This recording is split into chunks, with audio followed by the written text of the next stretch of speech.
All right, today we're diving into a wild story of survival, pulled straight from Book 1, Chapter 19 of Flavius Josephus's The Jewish War.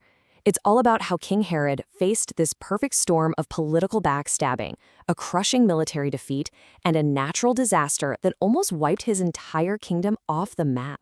So let's set the scene. The year is 31 BCE. Rome is in the middle of a massive civil war between Mark Antony and Octavian.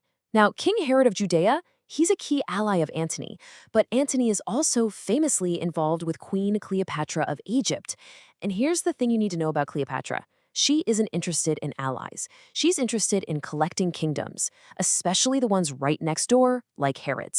So what we're looking at here is a king, Herod, being pushed to the absolute brink. He's not just fighting one enemy, he's fighting his neighbors, he's fighting against the failures of his own army, and he's even fighting against the ground beneath his feet. This is really a test of what a leader is made of when everything that can go wrong does.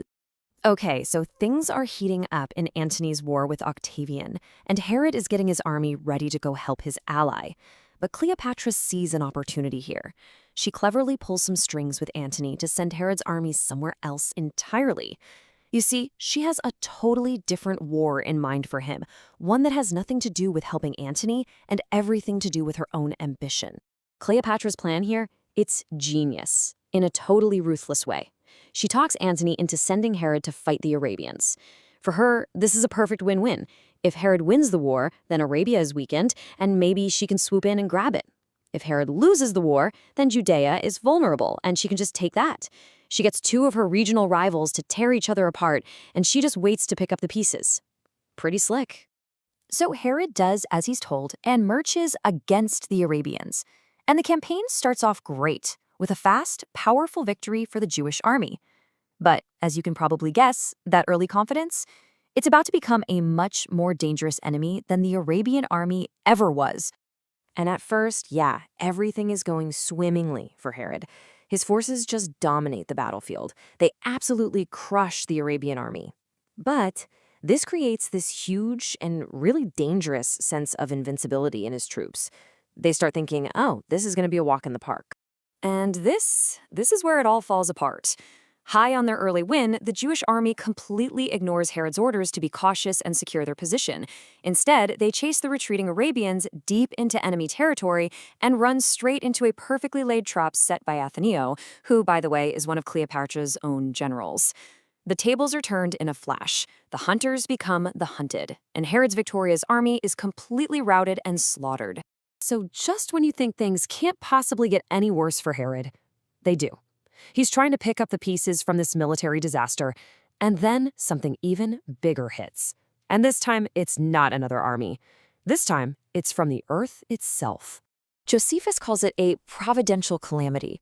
In the spring of 31 BCE, a massive earthquake rips right through Judea. The devastation is just immense. Towns are leveled, buildings collapse, and a staggering 30,000 of Herod's own people are killed. By a sheer fluke, his army was camped out in the open, so they were spared.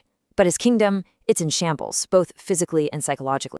You know, the psychological fallout from something like this is huge, and it hit the two sides in completely opposite ways. For the Jews, who were already reeling from their defeat, this felt like the end. It was like a sign that God had abandoned them. Their spirit was just broken. But for the Arabians, oh, they saw this completely differently. They hear these exaggerated rumors that all of Judea has been destroyed, and they see a golden opportunity to invade. So the Arabians are completely convinced that Judea is finished. They immediately reject Herod's offers for a peace treaty, and then they do something that's considered an absolute betrayal in the ancient world. They murder the Jewish ambassadors sent to negotiate with them. With that, they march their army to invade what they think is a defenseless land. Okay, let's just recap. Herod's facing a terrified nation, a defeated army, and now an invasion. His response here is incredible. He doesn't draw his sword first. He uses his words. He gets his men together and gives this speech that is designed to take all their fear and despair and forge it into pure, righteous anger. He starts by doing something brilliant. He completely reframes the earthquake. He tells his men, hey, this wasn't a punishment for us. This was a divine trap. God laid this bait for the Arabians, to lure them in, to make them overconfident because of our bad luck, not because they're actually strong. Next, he shifts their focus from their own fear to white-hot fury. He zeroes in on the one unforgivable crime, the murder of their ambassadors. He says this wasn't just an act of war. This was a crime against all humanity, against the gods. And he promises them God is watching and divine justice is coming for them. And for his final point, he turns this whole thing into a sacred mission. He tells them they're not just fighting for their homes and families anymore, they are fighting for vengeance to honor their murdered kinsmen. And then, to seal the deal, he makes this incredible personal vow. I will myself go before you into danger. I mean, can you imagine hearing that? He's telling them, I'll be the first one in. And you know what? It works. It absolutely works. The spirit of his army is totally transformed. They go from a bunch of terrified soldiers into a furious army ready for revenge. Herod leads them across the Jordan River to deliver one last brutal judgment on the people who broke the sacred laws of mankind. Herod's strategy is just cold and methodical. He camps right next to the enemy and basically dares them to come out and fight. But now they're the ones who are terrified. So when they won't come out, he just starts tearing down their defensive walls, piece by piece, forcing them out into the open to face his army. The battle that follows is a complete and total slaughter. I mean, look at these numbers. 5,000 Arabians are killed in the first assault. The rest flee to a fortified camp, but Herod just surrounds them. Another 4,000 end up surrendering simply because they're dying of thirst. And when a final desperate group tries to fight their way out, another 7,000 are cut down. It's just total annihilation.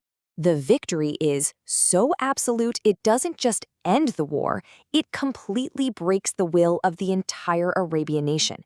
And in this incredible twist, they actually asked the guy who just destroyed them, Herod, to become their new king. I mean, think about that. He goes from the brink of total collapse to being more powerful than he ever was before. And that right there is the whole puzzle of King Herod, isn't it? His survival and his victory are nothing short of astounding. But was he just divinely lucky, like he claimed? Was he a genuine master of leadership and speech? Or was he simply a ruthless tyrant who knew exactly how to use fear and violence to get what he wanted? His entire legacy was forged in this mix of cunning, calamity, and bloodshed. And honestly, it's why we're still talking about him thousands of years later.